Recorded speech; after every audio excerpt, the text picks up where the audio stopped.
Hi guys, সবাই কেমন আছেন? আশা করি ভালো আছেন। আমিও ভালো আছি আপনাদের দোয়া।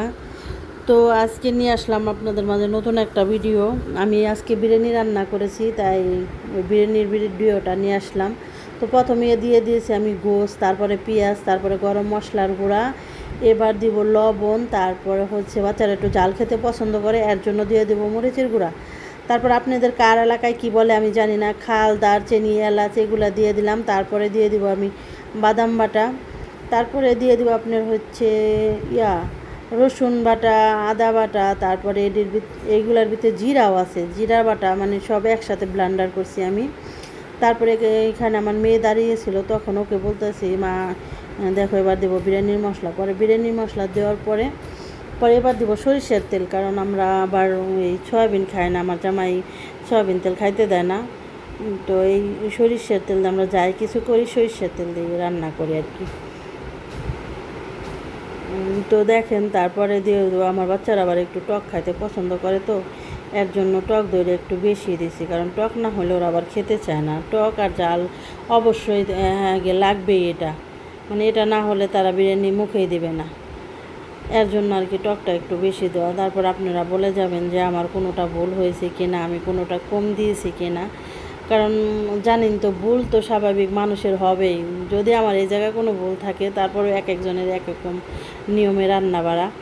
যদি আমার এখানে কোনো ভুল হয়ে থাকে, আপনারা অবশ্যই আমার ভুলটা বলে যাবেন কমেন্টে, যে কোনটা ভুল হয়েছে বা কোন জিনিসটা আমি দিইনি, যাতে আমি পরবর্তীতে আবার ওই জিনিসটা দিতে পারি, কারণ শিখার তো শেষ নেই। তারপরে আমি আপনার ভালোভাবে এটা মাখাই নিতেছি, মানে ওই মশলাগুলা না মিশলে তো আর হবে না, ভালো হবে না, এর জন্য আর কি ভালোভাবে মিশিয়ে নিতেছি, ভালোভাবে মাখাইয়ে। তারপর আমি মেয়ের সাথে আবার কথা বলতেছি, কথা বলতে বলতে এক পর্যায়ে দেখা যায় কি মেয়ে অনেক হাসাহাসি করতেছি। তখন দেখেন, মানে গোশ কষানো শেষ, তারপরে চাল দিয়ে দিলাম, চাল দিয়ে ভালোভাবে লাড়াচাড়া করব। লাড়াচাড়া করার অনেকক্ষণ পরে, মানে কষানোর পরে, ভালো মতো কষানো না হলে তো, মেন হলো কষানোটা যদি ভালো না হয়, তাহলে আপনি দেখবেন তরকারি হোক আর যাই গোছই হোক যাই হোক মজা লাগে না, মানে কষানোর ভিতরেই মনে হয় সব কিছু। মানে কষানো ভালো না হলে আপনার কোনো কিছুই ভালো হয় না, তাড়াতাড়ি নষ্ট হয়ে যায় যে কোনো জিনিস কষানো ভালো না হলে। তারপরে ভালোভাবে কষিয়ে দিলে, আমি আবার বিরিয়ানি সবসময় দুধ দিয়ে রান্না করি, মানে পানি দেয় না বিরিয়ানির ভিতরে, দুধ দিয়ে রান্না করি।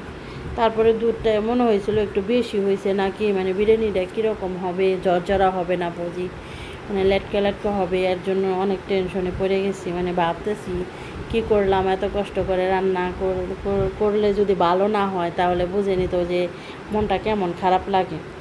তারপরে টেনশন করতে করতে দেখি কি আল্লাহর রহমতে না, বিরিয়ানিটা ভালো হয়েছে, মানে ঝরঝরাই হয়েছে, আর আল্লাহর রহমতে অনেক মজাই হয়েছিল, ভালোই হয়েছিল, খারাপ না, আর খেতেও অনেক মজাই হয়েছিল।